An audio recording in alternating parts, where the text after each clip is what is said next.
Uh, Thanks, Hattie Rose. Really kind words, and yeah, I appreciate getting another chance to connect with you in a CASC capacity, even though you're moving to your new or have moved to your new role. And so, thank you for that. And also just want to acknowledge just how fortunate I feel to get to share the stage with Tyler today too. So what we're going to do is I'm going to begin the presentation and provide kind of a broader overview and framework, and then Tyler will kind of take it over for the second half. And so hopefully you don't get too much whiplash with us switching back and forth. But as Addie Rose mentioned in an introduction, the far too kind introduction of some of the work that I do, I really am so lucky to get to work with a lot of people that I learn from. And so looking at this list of names on this slide, really, I've been a student amongst many amazing teachers as we think through just how do we address the threat that emerald ash borer, and more broadly, just this mounting number of non-Indigenous insects and pathogens really pose to forests. And so what the goal of the talk today really is to do is to get less into detail about a specific treatment strategy or what may or may not be kind of the most effective silviculture or insecticide to deal with an insect or disease, but more importantly to talk through as we deal with this mounting threat and think through forest adaptation within the context of these threats, to maybe also be including preservation as one of the strategies within our toolbox as we address this issue. And so I'll provide a broad framework that this collective group came up with over the years of grappling with the challenge of emerald ash borer, and then Tyler will really get into more of the the work that's been happening with the Wabanaki tribe as well as other tribes throughout the range of brown and black ash to address this threat and preserve the values and the functions of the species going forward.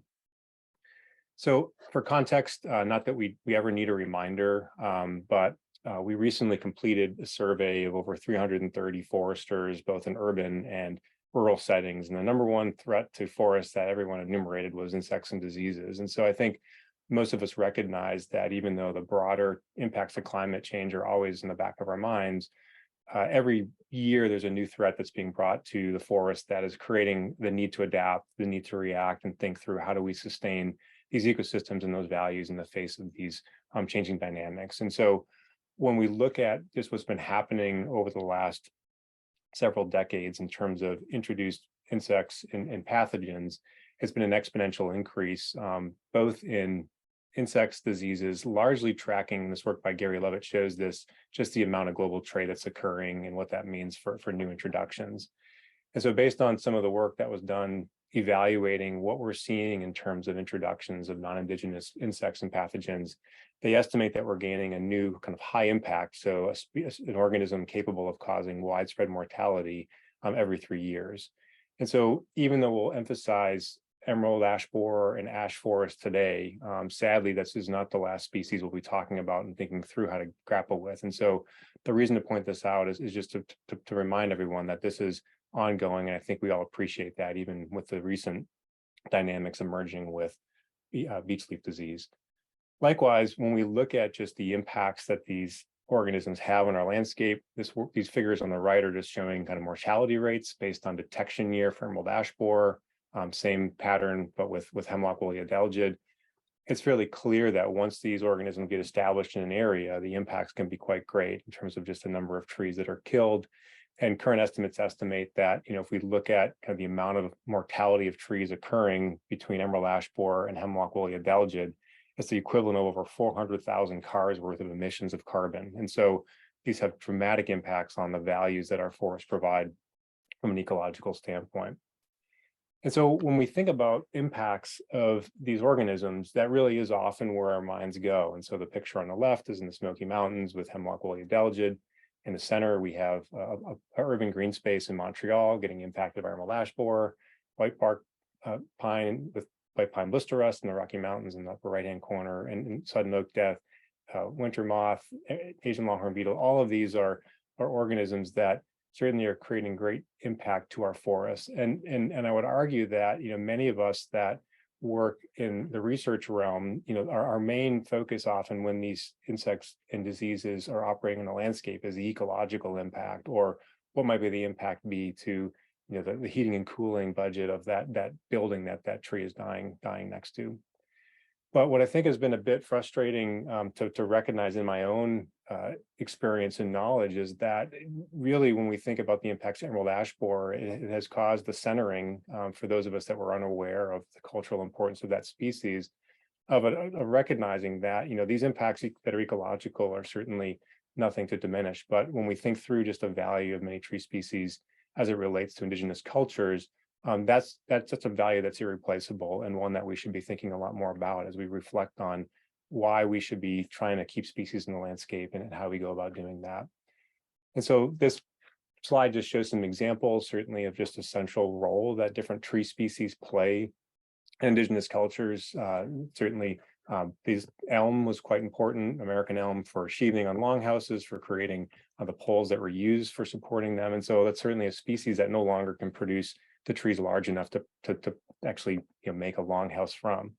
Likewise, a picture on the bottom left is a tray full of chestnuts, and many of you are familiar with just how central the American chestnut is to really tribes throughout the range of that species, as both a staple of diets, as well as important building material and medicine, and certainly butternut and many other species. And so what we'll certainly be talking about today is the ecological impact, but a big part of what really motivated this work, and what I think I've been so fortunate to learn from Tyler and others, is just making sure that we're recognizing that, yes, ecological is critical, but that these species also have direct ties to the people who have lived and been stewards of this forest for time immemorial. So what I think is a bit interesting from my own psychology is that I first started working on an emerald ash borer in kind of late, like 2007, 2008, when it was showing up in the Lake States, and I was living in Minnesota. And a lot of the discussion at the time is that, it was about to hit some large areas of ash in rural contexts. And many of us were saying, well, we can't, go do what they're doing in the urban settings and protect individual trees. The scale is just too large. And really, we need to be thinking about other adaptive strategies. But given both that ecological significance of species loss, as well as just more importantly, that cultural significance, I've definitely had a 180 on my thinking about this. And really, most importantly, view that we're in a critical juncture as it relates to ash in particular, where we still, number one, have a lot of mature ash on the landscape, particularly in the Northeast, as well as a tremendous body of knowledge that's built in terms of how to actually keep ash alive and healthy in the landscape. And so what we'll be talking about is really taking what I would say has historically been more of an urban or kind of residential approach to preservation, whether that's trying to keep individual trees healthy via integrated pest management, as well as thinking through other ways we can preserve the values of species, and try to actually start focusing that more into our working forest landscapes across the Northeast, as well as in other regions. And so really trying to think through species preservation in a very different context than what has been the primary area of emphasis, as you're seeing here in the city of Somerville, where they're mapping, treating trees, and really preserving those trees across that landscape. So what I'm going to go through is just a general framework that the group of us pulled together that really just articulates kind of how we might prioritize and think through preservation. What are we going to use to guide the approaches we take? And as I mentioned, then Tyler will take over and really talk through how this is really operationalized with his work and the work of other tribes in the region. And so I'm going to start with kind of just the general values we might think about guiding preservation, kind of talk through like the four main values that we might use to guide preservation efforts, and then get into different approaches and strategies that are going to be taken to address that. So in our group and kind of thinking through, well, how do we best prioritize and how do we best think through like what we would even do to preserve a species? The way that we've organized it is that, really the first thing we want to reflect on is what is our reason for trying to keep a species in the landscape? What are the values that we're actually trying to preserve? And so we've kind of articulated these as preservation values, that purpose or objective that's driving species preservation. And what's important, and certainly it's reflected in the group of partners that have come together to develop this framework, as well as just where all of you sit, that we all have different worldviews, different identities, different organizations, different ownerships that are going to influence, what value is the priority for that landscape. But the key, and it's really illustrated in kind of the overlapping circles on the outside of this diagram, is that there's complementarity, and certainly Tyler will speak to this in his portion, that these aren't in isolation, that if you're pursuing one of these values, you're very likely also addressing other aspects. But the four values that we really came down the thinking about guiding this approach really are ethical responsibility, cultural integrity, genetic conservation, and ecological function. And so I'll go through each of these and kind of talk through, what we're thinking about. And so that first piece is ethical responsibility. So why should we be trying to preserve a species in the landscape? And this is really preservation driven through both ethical motivation and worldview. And from an Indigenous perspective, we're really thinking about this from the perspective of the natural world having this responsibility to maintain the dynamic relationships among beings. And so to maintain and honor that relationship, really, this preservation is fulfilling the gifts that we're receiving from that natural world. Likewise, from a more Western perspective, I think many of us also view this just ethically. We are the reason these species are at threat. These species are being lost. And so there's an ethical obligation for us to honor those gifts and really try to sustain those species in the face of these changes. And I think what's critical about this, and certainly for me being part of the group and learning from Tyler and Les, to think through ethical responsibility through a different lens, it really also helps think more broadly about adaptation, that we are a participant in this. We are part of the system. And as a result, we should be trying to kind of fulfill that obligation as we adapt and respond to these changes going forward. The second piece, and something certainly that Tyler will speak to as well, is that preserving the cultural integrity of that species. And so both the values and relationships between species, so that honoring that relationship in the ecosystem, but also trying to preserve those values that are derived from the species, whether that's materials for lifeways, medicines, traditions, foods, all of those elements of a species that really are irreplaceable. We can talk about maybe a functional replacement ecologically, but there are no replacements for the cultural values that these species provide. And so trying to preserve those by preserving that species either as a living organism or as a material derived from that organism. Third, and one that's certainly been the emphasis of a lot of the work that we've focused on, is that we recognize that tree species, often have a very unique ecological function, whether that be through the leaf litter they produce, the seasonal dynamics of water use in the case of some of our lowland species, likewise the impact they might have on certain wildlife species or trophic dynamics. And so losing those species, and I think the most extreme example is the loss of hemlock in some of our ecosystems, we really do lose some pretty, distinctive and important influences on that ecological function in some of the species that exist there. And so if our goal is preservation of ecological function, we really are trying to maintain some of those functions that species provides, which again are often not easily substituted for by another species in that ecosystem. And then finally, thinking through just trying to maintain kind of the options for that species into the future, and a lot of the interest when we're dealing with these non-Indigenous organisms is, are there ways for us to actually preserve specific genotypes that might provide the opportunity for resistance into the future?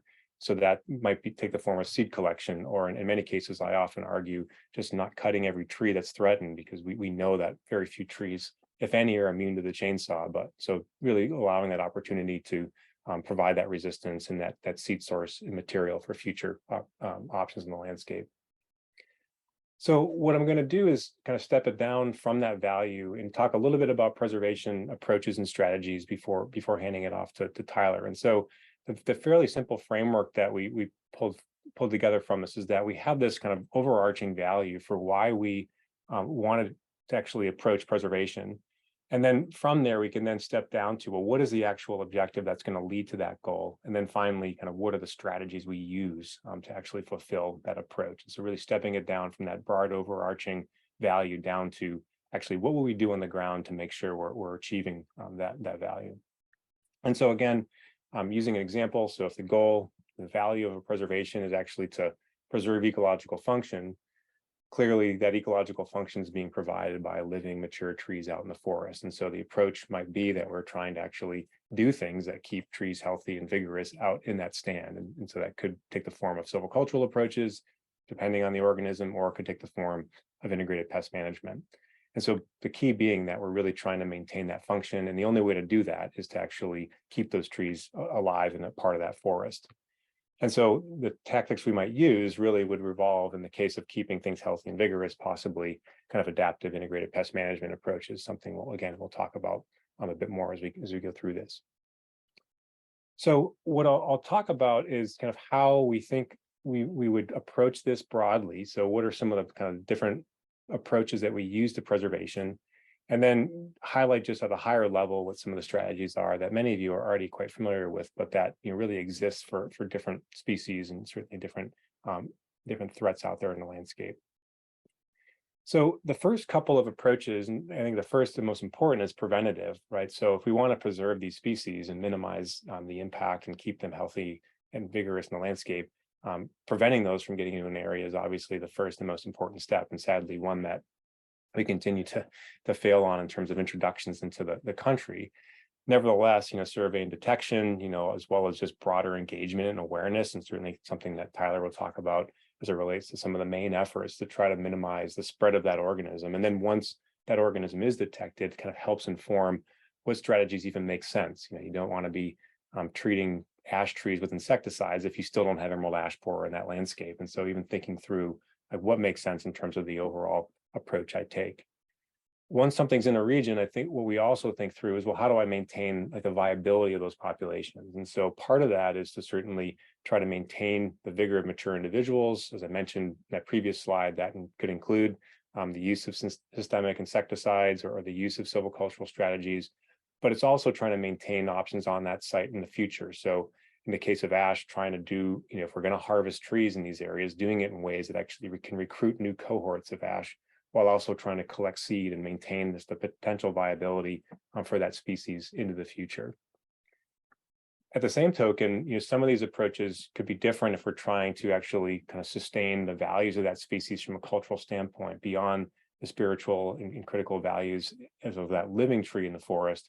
It's also trying to preserve the materials derived from that species. And so whether it be splints or bark or logs or other components that can be preserved and sustained for future generations to still be able to carry on some of the lifeways and traditions tied to them.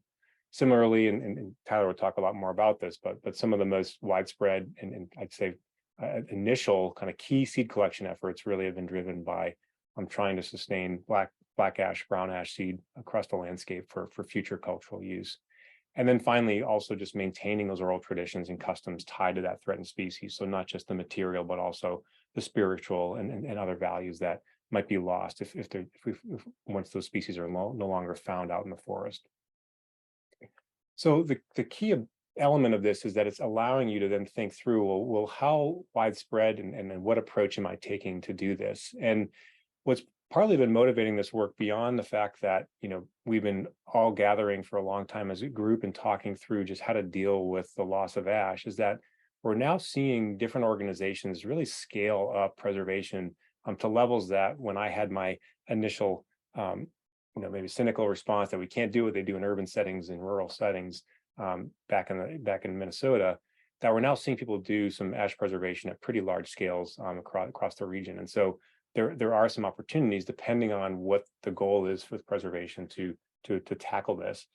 And so one of the ways we might think of it is if our goal is to actually, preserve, ecological function in that standing ecosystem, then I might focus in and really try to kind of preserve and maintain ash at a high density, kind of a local scale, really trying to still maintain the ecological function in that stand, in that ecosystem. So possibly an individual ownership or a portion of an ownership.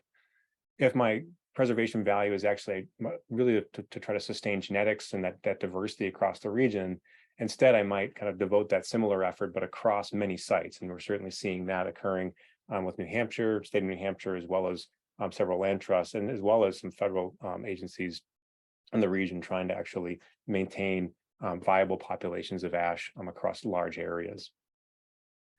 So before Tyler takes over and talks a bit just about what they're doing, we all, I think, already are a bit familiar with just how we go about doing this, but just to kind of enumerate the main categories of preservation we're talking about. The one that certainly is where I tend to get excited about my own bias, but really thinking about kind of a silvicultural approach to this. So if we're dealing with a forest that's threatened, we might be losing that species, how do we actually do thoughtful adaptive silviculture that's still keeping viable kind of mature individuals on that site, as well as trying to actually recruit new cohorts of those individuals such that we have multiple options into the future out in that forest. Likewise, with emerald ash borer, we're fortunate with emamectin benzoate. That was a systemic insecticide. Been very effective and also doesn't need to be applied every year. And so there's been a lot of interest in using chemical application in the forest at large scales to try to sustain the species. And so using those approaches, as well as certainly advances in biological controls for limiting emerald ash borer, and certainly work at UMass and elsewhere has been showing promise for these to also help sustain those. From a cultural standpoint, trying to protect those values of the species, and that might be very different than, you know, putting insecticides into a tree. And so again, thinking about, can we sustain the materials as well as those species in the landscape, and then importantly, trying to integrate across all of these. And so a lot of this is, you know, not new in terms of, we know how to keep trees healthy in the landscape, but I think that what is new is that we're trying to find ways to hopefully honor these species going forward. And so Tyler is going to take over and talk a bit more about what that honoring looks like, particularly in the context of trying to sustain ash in Maine and throughout the ancestral homelands of many tribal nations. Thank you, Tony. Gwe, Wabanaki, Weeg, Mi'kmaq, Talawisi, Tyler Everett. Hello, I'm a person of the dawn. I'm Mi'kmaq, and my name is Tyler Everett. Thank you, Addie, for the introduction to start it off. Just again, to reiterate the different hats that I wear. I'm a Northeast CASC fellow, and today I'm speaking from my researcher role at the University of Maine in the ash protection collaboration across Wabanaki lab, or APCA lab. But I also work for USET. It's a tribal nonprofit that works with tribal nations from the Northeast Woodlands down to the Everglades, across the Gulf into the traditional territories of the Alabama Coshada Tribe of Texas. And I work with the tribal forestry departments. And so as you can see, a lot of these hats, and the last hat, the Passamaquoddy forestry hat, are always looking at forests and always looking at how we can protect them in ways that we can think about some of the challenges they face, whether it be climate change or these non-Indigenous insects that might be impacting them negatively. In APCA, we have a webpage, and we're in the midst of a webinar series, and hopefully we'll have some more opportunities. We have a town hall meeting coming up, and you can kind of get in there and share any effort you're putting toward ash preservation in a kind of open forum, and hear what others are doing, ask questions of the APCA team, and just kind of make sure everyone's aware of what's going on, so that we're all motivating each other to do this great work for this great tree. So you can scan that fancy QR code to check out our webpage. Thanks, Tony. Next slide.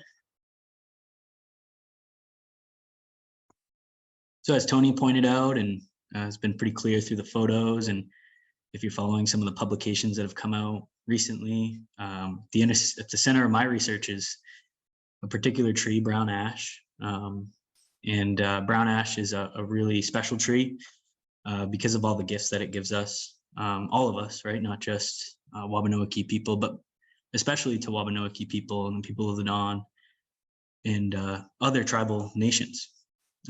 This tree gives us gifts, but it also carries a profound significance. It's a cultural significance. So these trees provide the principal building materials for baskets made by tribal artisans in this region, and really across the entire distribution of brown ash.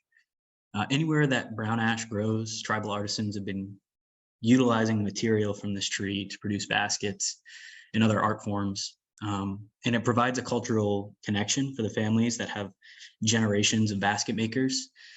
But it also is a source of economic income for their families through the sale of those baskets, through the sale of the material to create those baskets. And that's all passed down from generation to generation. This knowledge, this generational knowledge, is a big part of their identities.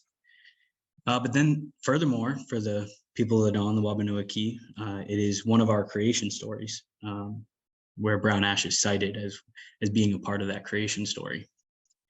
And so you've got this cultural tie with basketry, and then you've got this story and all this generational knowledge and this cultural life way. And you know what that does is it shows clearly that brown ash or black ash is deeply tied to the cultural identity of this region's Indigenous peoples. And for that, it's very clear that in terms of preservation of the species, that cultural integrity in the value diagram there is a key driver in what motivates tribal nations to do the work they're doing to protect ash. And this driver has been so significant that even before the arrival of ash borer, tribal nations were involved in work to preserve ash. Next slide. And so tribal efforts in ash preservation started before emerald ash borer. Back in the mid to late 90s, basketmakers and ash harvesters from across the Dawnland were noticing dieback in the crowns of brown ash trees. And they took these concerns to University of Maine researchers, asking for a study to be done to better understand what might be impacting brown ash forest health. It turned out that there were multiple factors. Some were really site specific and others were more regionally, with some ties to some air pollutants linked to this decline. And then following the study, brown ash health did improve, but the communication that was started in that project continued regardless of the improved health. And it was just empowering to see a tribal research priority elevated to a thorough research study to answer tribal research questions. It also launched new interest in the cultural practice of basketry for our communities. And so new questions arose there, such as, how many Wabanaki basket makers are there?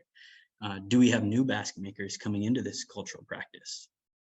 And so investigations into these questions, and then just continued discussions about brown ash forest health, took on the form of two new organizations or groups, the Brown Ash Task Force and the Maine Indian Basketmakers Alliance, or MEBA.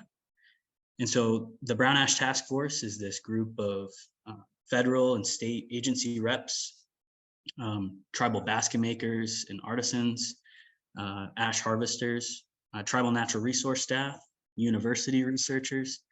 But what's great is the group comes together to talk about this tree, brown ash. And so I think it just speaks volumes to how important this tree is at this group. And they regularly convene, and they still convene. And their roots started in the 90s. MEBA is this group that works really closely with the Brown Ash Task Force. And it's consisting of basket makers and artisans.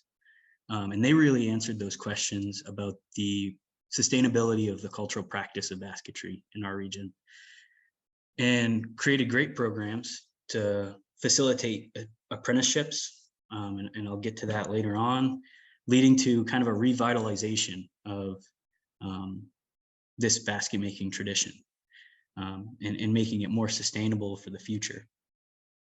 And so some of the early intertribal collaboration to protect brown ash also occurred during this time before emerald ash borer.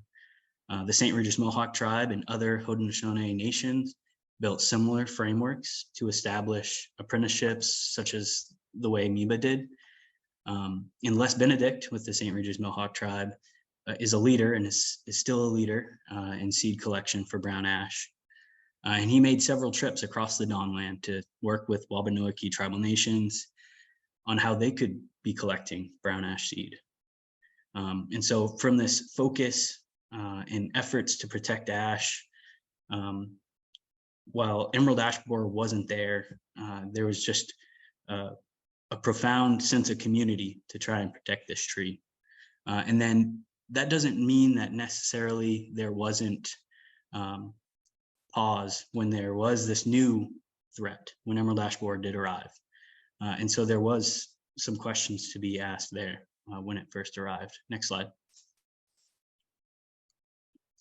So when we first heard of emerald ash borer here in the East, it had tribal artisans and natural resource staff, both wondering, what is emerald ash borer? How do we respond? What do we do? But fortunately, we weren't starting from step one. So here in the Northeast, we had a jump start ahead of emerald ash borer. Tribal nations west of the Dawnland started to respond and develop strategies for addressing emerald ash borer and this new threat, this non-Indigenous beetle, ways that they could band together for their cultural practice, but also the ways in which they might work with natural resource staff within the tribal nation to respond to emerald ash borer. And establishing that intertribal communication, or reestablishing it, was huge. And it really was led by tribal basketmakers and ash harvesters. This is something that I've been told was a common conversation at basket shows at the national stage. Basketmakers from the Dawnland would talk to basketmakers from the Great Lakes region, and this would be a topic of discussion: is this little green beetle, and how do we respond to it? Those trickled back here to Maine, and the Brown Ash Task Force was still meeting, but now they've shifted their focus, and now they're thinking about this new threat, emerald ash borer. And MEBA is not only looking at revitalizing the cultural practice, but now also, what does this mean for our practice now that there's this new threat that seems to be wiping out ash forests, and is just this wave of impact headed our way. And so this communication was really foundational to creating a situation here where now on the landscape, there's this plethora of preservation approaches on the landscape to protect brown ash. And so I'm going to be going through and talking about some of those different strategies for the rest of my portion of today's talk. Next slide. So getting back to that preservation value diagram, there's an obvious driver in these tribal efforts relating to the preservation value of cultural integrity.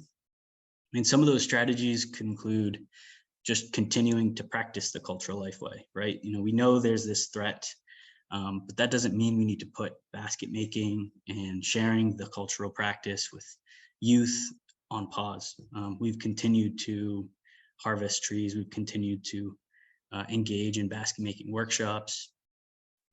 And that leads to the next one, is youth involvement. If we want to see sustainability in this practice, we need to engage the next generation. And so bringing youth into this cultural practice is generally done through basket making workshops and more of those apprenticeship programs. And that's continuing to happen, even though there's this threat of emerald ash borer. But then there's also now engaging youth in how we're responding to emerald ash borer. One, it gets them into this field of preserving a culturally important species, whether it's through forestry or natural resources. And a really strong partner of my lab group at the university is the Wabanaki Youth in Science program, or WAYS program. And that's a great program to bring Wabanaki youth into these STEM fields. And a lot of times it is forestry and natural resource related. And they do a lot of work with emerald ash borer, and have partnered with our lab group and tribal nation forestry departments to do that and bring tribal youth out into the field to help in this effort. Then there's also finding ways to capture the knowledge of elders, basket makers, and the ash harvesters. If they're not going to be practicing this cultural lifeway as often as emerald ash borer comes through, we're going to make sure we need to hang on to those. So it's ways in which we're going to save that knowledge so that we can pass it on when emerald ash borer and brown ash might be able to live in a sustainable manner on the landscape. It's also archiving brown ash art. And so a lot of times brown ash baskets that go on to basket shows, they get bought by someone outside of the tribal community, and they never make their way back into our community. And that's fine, because we enjoy selling our baskets and sharing our culture, but in this time where we don't know how long we'll be able to make baskets, a lot of tribal historians and cultural museums are buying the baskets of our tribal artisans and archiving them in our own storage ways so that we can have those pieces later on when it's not as easy to make baskets. And so harvesting has also increased because we're making baskets, but that's not always the case. But in a lot of spots, we are increasing harvest so that we can capture some of the basket quality stems. And in these forests, that's only like 1% of the trees that are there. It's very rare to come across a basket quality tree. And so harvesting them isn't going to put at danger the genetics within that stand. It's an opportunity to create some material that then could be used to sustain the practice. And that's the goal of this. And so increasing harvest and then with that increased harvest, storing the material either in full logs or in splint material. And there's work with tribal nations to come up with really good strategies to do that so that the integrity of the material doesn't diminish over time. And there's lots of great work being done in that space. And then sharing these cultural values in this same format, sharing right now with everyone on the call. If we don't share that this is a culturally important species and some of the strategies we're doing and to the lengths that we go to try and protect this species, people won't know. And if they don't know, then they may not, hopefully I can motivate you to care about this. And unless I'm telling you, there's no chance that you might be able to get motivated and care about this. So everyone's doing this. Everyone's talking about this and making sure it's not too far from our minds. So cultural integrity values are a significant driver, but tribal nation approaches also align with the other preservation values. And Tony alluded to this, and so I'll touch on that now. Next slide.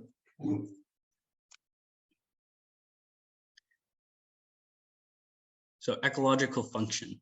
And I'm going to focus in on ash inventory. So in order to manage these forests, we need to find these sites. And so as an obvious starting point, we go right to the traditional knowledge holders, the Basketmakers and the ash harvesters. They know where these sites are. We just haven't necessarily inventoried them as a forestry department. And so we're working really closely with them to identify these sites and then conduct inventory. But we're capturing a lot of information from those Basketmakers and those ash harvesters, and it's really valuable information. It also is creating a baseline of knowledge about how these sites function ecologically. And so we're being really robust in the way in which we manage these or inventory these forests.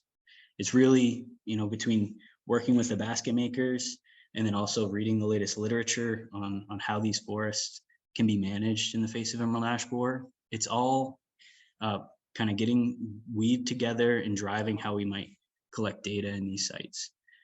And the ultimate goal is that in addition to providing a data set that could help inform management, we're also beginning to understand how these forests function ecologically. And the reason we really want to do that is because further down the line, if we do find ourselves in a situation where brown ash can be rematriated to the landscape, the only way that we're going to be effective in that effort is if we really know how these sites function ecologically. And so this data is really important to making the necessary steps for that. Next slide. And then Tony touched on this too, but ethical responsibility. For Indigenous peoples, there are relationships with non-human beings. And that's certainly the case with this tree, brown ash, the basket tree. It is a relative of ours.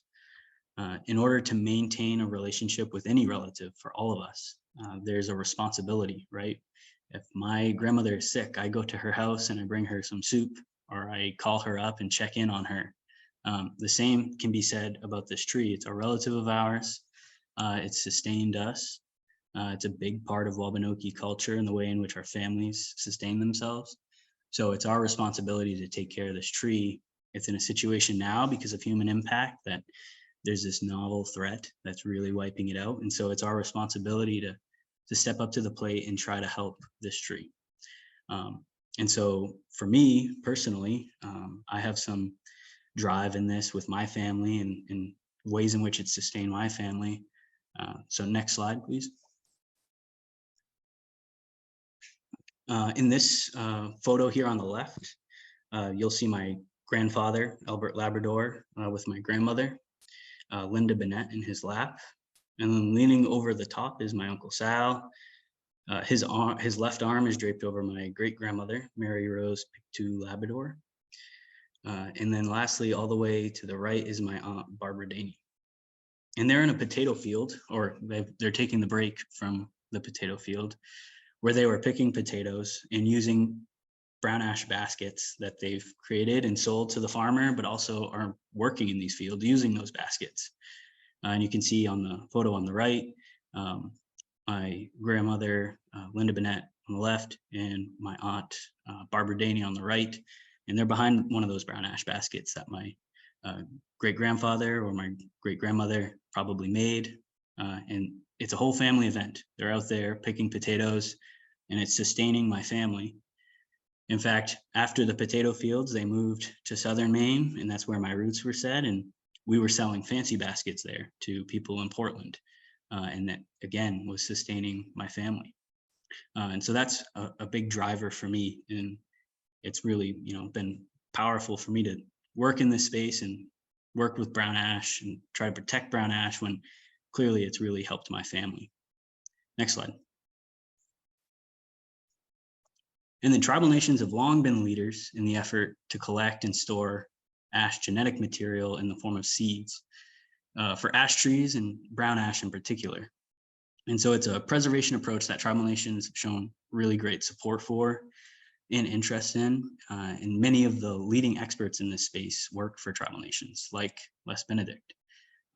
Les is with the St. Regis Mohawk Tribe in the Environment Division in Akwesasne, and Les has been, just foundational for coming up with protocols to propagate seed, leading a lot of the science we need to do common garden experiments, which is the next step with this fight with emerald ash borer. And tribal nations are beginning to discuss and deliberate within their communities, whether it's culturally appropriate to think about things like seed orchards, common garden experiments, and genetic modification of these trees in our battle with emerald ash borer. But Les's work has been foundational in that, and it's something that tribal nations are really leading some of the cutting edge science, both Western science and traditional knowledge with this effort. Next slide. And then lastly, I think the greatest value of this framework, if you look at the table on pages 3 and 4, and Tony touched on some of these species in the preservation, it identifies the host trees for numerous insects and diseases that could lead to really significant impact or have already started to show a high degree of impact on those species. All of those species have cultural uses. The people, the indigenous peoples of this region have interacted and maintained relationships with those tree species since time immemorial. And so there's so many examples of uses, so many examples of culturally significant plants on that list. And so we know that emerald ash borer and brown ash is an example of that right now, that we're showing a framework as a potential tool to coordinate effective response and partnership to a serious threat. But it's not going to be the last one, right? We know there's going to be a new threat threatening another native tree species that will have a really significant cultural tie to the peoples, to the region's indigenous peoples. And so the value is that we've got an example here. We have a framework to basically take a step back and say, this is how we motivate action toward preservation for future threats, similar to this one. And we're not starting from step 1. We have all these examples to pull from and things that have worked here. And so I think that's the great value of this framework. And with that, Wala Ali, thank you. And I'll kick it over to Tony to close us out. Thanks, Tyler. And just to wrap it up, as I started the presentation, with, and certainly Tyler's portion really speaks to this, is that beyond, any insecticide or silvicultural approach, I think one thing that's been quite unique around emerald ash borer and this threat is just the community of people that's built around this issue, and the information exchange has been so critical, both for us to learn, and certainly on this picture here is Tyler and Les, 2 of my best teachers when it comes to learning about the value of ash, but also efforts that CASC and others have led to try to bring together many partners to really tackle a challenging issue. And so I think, beyond just, maybe evaluating how we consider preservation going forward, I think most importantly, we need these partnerships that can allow us to see this from many worldviews, and also just try to understand how different approaches can happen, not just on urban street trees, but really throughout the landscapes that we're trying to sustain.